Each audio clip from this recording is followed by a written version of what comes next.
पर्यंतं शरणं गच्छामि। यह भगवान ने बड़े सुंदर ढंग से अपने अनुभव के बल पर इस धर्म का निरूपण किया है। यह धर्म जांचने और परखने योग्य है। आओ इस धर्म को जांच करके परख लो।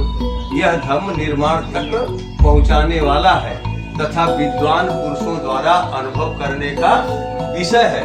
इसलिए मैं जीवन पर्यंत धर्म की शरण में जाता हूँ। सुने आपने, हम बुद्ध की क्यों पूजा करते हैं, धर्म की पूजा क्यों करते हैं, संघ की पूजा क्यों करते हैं, और दूसरे लोग क्यों करते हैं? इसलिए करते हैं कि बाप दादा करते थे, इसलिए हम करते हैं। उनके करने का प्रयोजन क्या था उसका हमको कोई पता नहीं, लेकिन बुद्ध की पूजा करने का प्रयोजन भाषा में बताया। सो भगवान, यह भगवान पूर्व बुद्धों की भांति, क्योंकि इसके पहले कितने बुद्ध हो चुके हैं? 27 बुद्ध हो चुके थे। और बुद्ध सिद्धार्थ कौन है? गौतम 28वें। तो 28वें बुद्ध जो हमारे हैं, ये 27 बुद्ध जो पीछे हुए उनके समान ये क्या है? अरहत है। अरहत किसे कहते हैं? धन हत, जो दुश्मन को मारता है वो काम होता है अरहत। तो दुश्मन कौन है हमारा?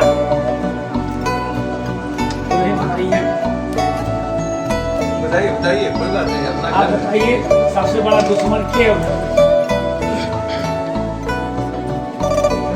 थोड़ा टेढ़ा मेढ़ा रहता है। हम लोग बहुत दुश्मन देखते हैं, वो मत जरा ला, वो मत जरा ला। तो यहाँ दुश्मन कौन है? बुद्ध किस दुश्मन को मारते? तीर तलवार उठाया कभी? हाँ? तो इनका दुश्मन कौन है? किसको दुश्मन मानते? वो तो कहते हैं सबसे बड़ा दुश्मन आपका अपना मन है, जो गलत रास्ते पर चलने वाला ले जाता है। तो इसी गलत रास्ते पर जाने वाले मन को बुद्ध क्या करते हैं? मारते हैं। और हम सम्मा संबुद्ध, बुद्ध अरहं और सम्यक संबुद्ध है। जितना भी संसार में मानव के कल्याण के जानने के लायक बातें है वो सबको उसको जानते हैं। और क्या है? विद्या और आचरण से युक्त है। विद्याचरण संपन्नो, विद्या और आचरण से युक्त है, ज्ञानी भी है। और जो ज्ञान है उस पर वो क्या करते हैं? चलते हैं। विद्याचरण संपन्नो सुगतो, सुंदर गति को प्राप्त है। सुंदर गति, गति तो है एक दुर्गति एक सुगति। तो बुद्ध क्या है? सुगति। इनका एक नाम है सुगत। हाँ, सुगतो लोक विदु अनुत्तरो, लोक लोकांतर के रहस्य को जानने वाले हैं।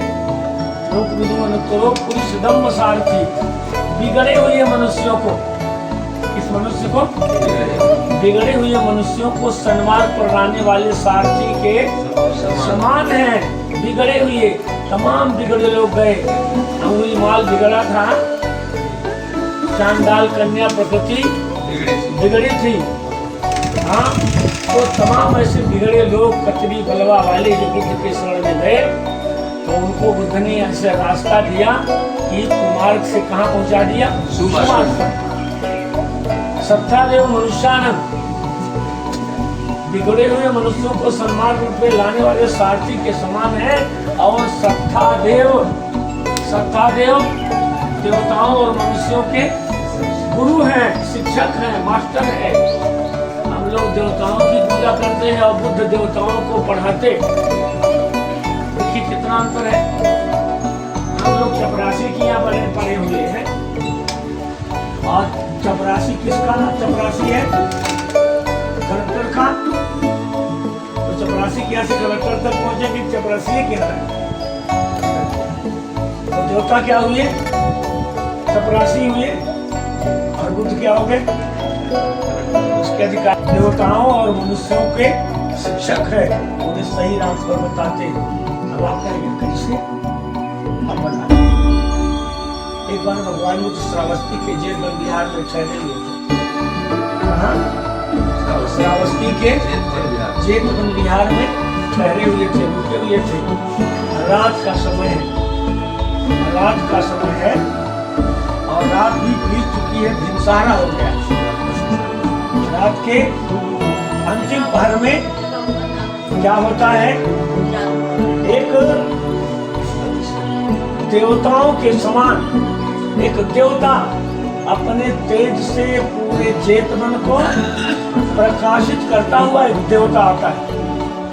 हमारे पाली में इसको बोलते हैं एवं में सुतम एकम समयम भगवान सावत्रियम। एक बार भगवान श्रावस्ती के चेतन में विहार कर रहे तत्व को भगवान अत को अंतरा देवता अभिकंता रतिया।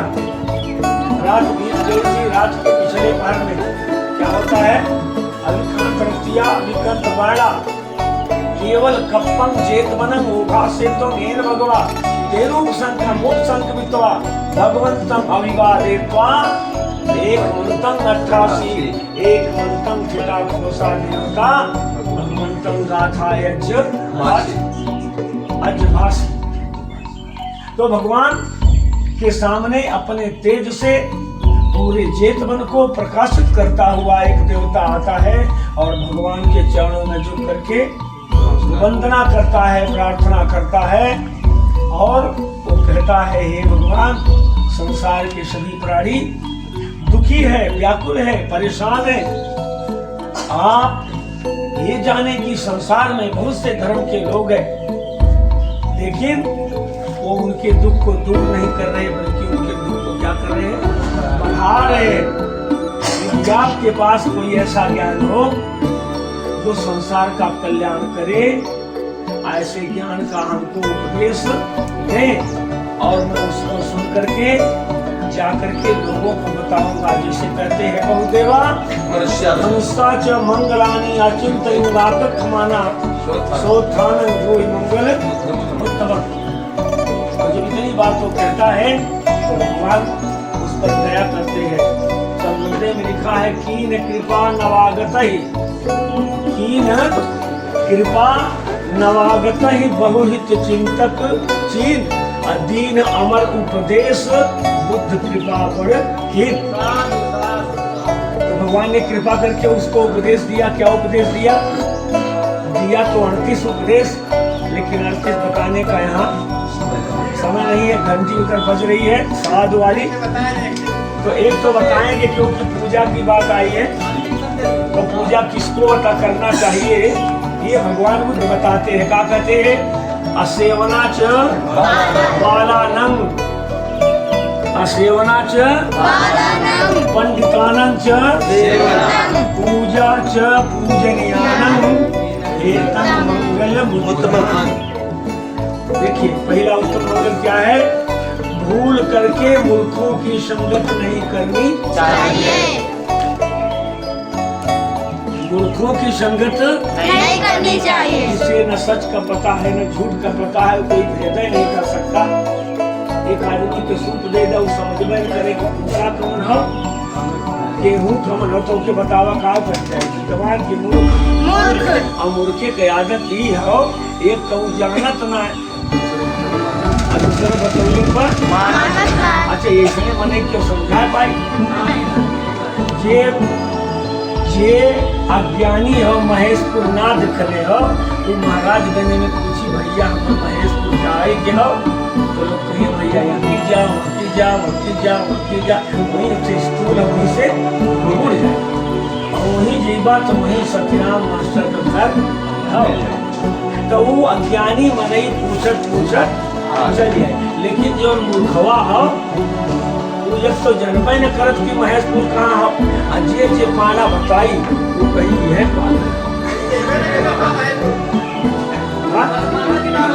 वो अपने दिमाग लगाई यहाँ कैसे हो सका यार। कबीर साहब कहने की मूर्खे के मत समझा, मूर्ख के समझाई चौक तीर के पत्थर में मारल जैसे। जैसे हथौड़ी के या आपके टांगी के लेके पत्थरे पर मारबा तो पाथर कटी की हथौड़ी ये मुड़ जाए। तो बुद्ध कहते हैं मूर्ख को मत समझाइए, अज्ञानी को समझाया जा सकता है, लेकिन मूर्ख को समझाना कठिन है। इसलिए इसके साथ बकवास करने से आपका कोई फायदा नहीं है। कहाँ से जाना था कि सुना शंकर फूटा करब अपने वाले। तो भूल करके मूर्खों की संगत न करे। और क्या करे? विद्वानों की पंडितानंद पंडितों की संगत करे। पंडित माने ज्ञानी। ज्ञानी कौन है? जो ये भेद जाने की सच्चाई क्या है, बुराई झूठ क्या है, पाप क्या है, पुण्य क्या है, लोक क्या है, परलोक क्या है। अगर इन तमाम बातों को आगे पीछे की ओर समझता है उसे हम क्या कहेंगे? पंडित, ज्ञानी। तो ज्ञानी की संगत करे। अब रही बात पूजा की, तो देखिए इस संसार में सभी लोग पूजा कर रहे हैं। पूजा किसी न किसी की सभी कर रहे हैं, लेकिन बुद्ध का कहते हैं पूजा उसकी करो जो पूजने के लायक हो। पूजा च पूजन आनंद एतंग मंगल उत्तमं। जो पूजने के लायक है उसकी पूजा करे। अब आपके सामने सवाल आया कि पूजने लायक कौन है? हम देवता कहते हैं, तो देवता कौन है? यहाँ देवता दो तरह के हैं, एक प्रत्यक्ष और एक अप्रत्यक्ष। लेकिन अगर अप्रत्यक्ष देवता पर आपका विश्वास नहीं है तो प्रत्यक्ष देवता पर विश्वास होना चाहिए। क्योंकि बुद्ध के यहाँ कितनी बातें मानी जाती है? दो। एक प्रत्यक्ष और दूसरा अनुमान। अन्य धर्मों में 4 प्रमाण है: शब्द प्रमाण, शास्त्र प्रमाण, प्रत्यक्ष प्रमाण और अनुमान। लेकिन बुद्ध 2 अनुमान काट देते हैं, 2 प्रमाण काट देते हो, बोलते हैं प्रत्यक्ष प्रमाण सबसे बढ़िया और उसके बाद अनुमान प्रमाण। अनुमान लगाइए। ये 2 प्रमाण है। तो अब हमारे यहाँ बात आती है कि कोई देवता कौन है? तो अगर अप्रत्यक्ष देवता को आप नहीं मानते हो तो बोलिए माता पिता आपको जीवन देने वाले हैं? नहीं, ये आपका हमारा सबका जीवन किसने दिया? माता पिता है ना। माता पिता नहीं होते तो हमारा जीवन, तुम्हारे जीवन के देवता कौन है? माता पिता। माता पिता हमारे जीवन के दाता है। तो बोलिए पूजने लायक है कि नहीं? अगर पूजने की प्रक्रिया बंद करेंगे तो आज आपके माता पिता पूजे नहीं जाएंगे तो कल आप भी नहीं पूजे जाएंगे। तो वो पढ़ना शुरू करिए जिसमें आज वाले का भी फायदा हो और आने वाले का भी। तो आपको माता पिता की पूजा करना इसलिए कि वो आपके देवता है और दिया क्या? जीवन। अब लीजिए बाबा साहब लगे हैं, इनका भी हमने पूजा किया। ये क्यों पूजने लायक है? जो अधिकार हमारे माता पिता ने नहीं दिए, वो अधिकार किसने दिए? बाबा साहब ने। आपको पढ़ने का लिखने का अधिकार नहीं था। अभी वो उपासिका जो हमारी बैठी है, क्या नाम है उसका? सरिता। अभी सरिता जैसी हजारों महिलाएं, करोड़ों महिलाएं हैं जिन्हें धरती पर पढ़ने का अधिकार नहीं था। तो किसी देवी देवता ने अधिकार दिया कि बाबा साहब? बाबा साहब ने भी। आज आपके पति सिपाही बने हैं, अगर पढ़े लिखे नहीं होते तो सिपाही नहीं बनते। तो सिपाही बनने का देवी भगवती माई चमरिया 18 17 पुरुषी पतोई साकार निराकार या बरम बाबा या महाराजगंज का भैरव बाबा ये लोग पढ़ाई में इनको सुविधा दी है कि बाबा साहब? बाबा साहब ने। तो हमारे अधिकारों के दाता कौन है? बाबा साहब। तो जेकर नमक खाला एक तरी होकर एहसान मानाला तो बाबा साहब तो 64 लड़की लड़का खुला पर बलिदान कर रहे। तो बोला हमारे पूजनीय हुआ कि ना है कि नहीं? बोलिए। तो 2 चीज हो गई। अब तीसरा एक तस्वीर और लगी है। ये कौन है? ये है भगवान बुद्ध। अरे बाबा साहब तो खाली अपना बिटिया बेटवा छोड़े और भगवान बुद्ध राजपाट, मौसी, प्रजापति, गौतमी, अपना पत्नी, अपना बेटा, दास दासी, नौकर चाकर, राजा बनने का दम। ये सारी चीजें छोड़ करके बाबा साहब तो दुख समस्या झेल के घर में रहे और ये सारे राजपाट को लात मार करके जंगल में चले गए और इन्होंने जो हमें ज्ञान दिया, आज उसी ज्ञान के नाते हमारे लोग ये चीवर पहन के आपके बीच में है। नहीं तो खाली अम्बेडकर का ज्ञान लेके मरते तो हम यहाँ पहुँचने वाले नहीं थे। आज लोग अम्बेडकर तक पहुँच के वहीं रुके हुए हैं और हमारे बच्चे अम्बेडकर के बाद अम्बेडकर ने हमको कहाँ पहुँचा दिया? बुद्ध के। तो बुद्ध के यहाँ पहुँच गए। अब बुद्ध हमारे लिए पूजनीय क्यों है? हमारे लिए नहीं बल्कि सारी दुनिया के लिए बुद्ध पूजनीय है, और इसलिए कि बुराई से हटा के हमको अच्छाई की तरफ ले जाते हैं। तो इन्हीं बच्चों के साथ आप सबका कल्याण हो, आपका मंगल हो। बोलिए, आपसे पूजा किसकी होगी? पूजने वाले की कि ना पूजने वाले की? पूजने वाले। हाँ, आप बतावा जे बीफाई के मुर्गा खाता पूजा का हम तो हत्यारे के बढ़ावा देती ना। तो चलिए हाथ जोड़िए।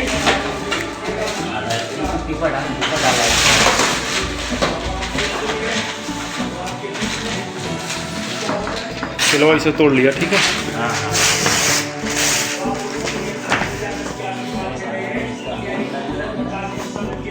पूजू पटपन्नो भगवतो, भगवान का श्रावक संग सीधे मार्ग पर चल रहा है।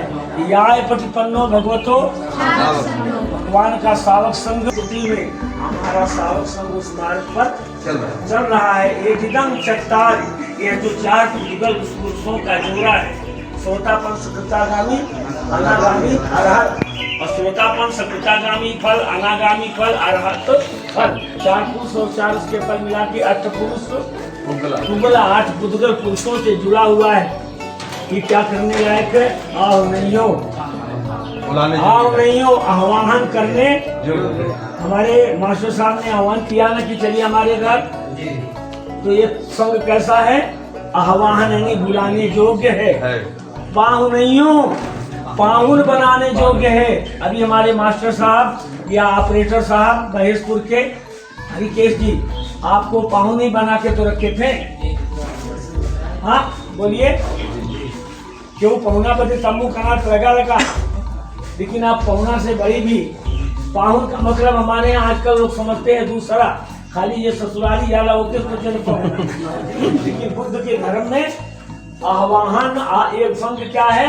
आह्वान करने जोग है। और क्या बनाने लोग है? पाहुन बनाने जोग है। आहु नहीं हो, पाहुन नहीं हो, और क्या? तब नहीं हो, ये दक्षिणा देने के योग्य है। क्षेत्र में इससे बड़ा कोई क्षेत्र नहीं है। इसलिए संघ की शरण में हम जीवन पर्यंत जाते हैं। बोलिए साधु साधु साधु। ये सारी बात ठीक बैठ गई कि नहीं? आप पाहुन बन के रहे भी, आह्वान भी लोगों ने किया और पाहुन भी बनाया और दक्षिणा भी मिल गया। हाँ, तो ये खाने के मतलब हम जीवन भर धर्म की शरण जाते ही दे दीजिए लोगों को। एक जन घुमाइए। तो चलिए ये साथ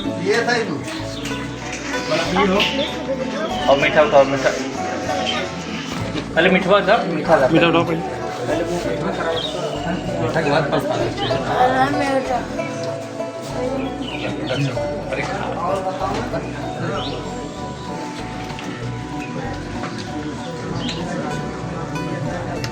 यार पीछे आ जाए। बनते जिलों के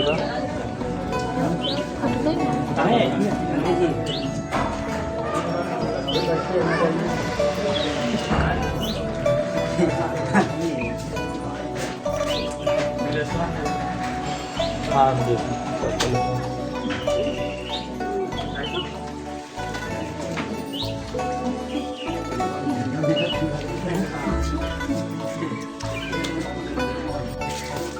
इधर आ जा, चलो मम्मी। अब आ लो ना, चलिए। गिलास पकड़ ला, मान गया।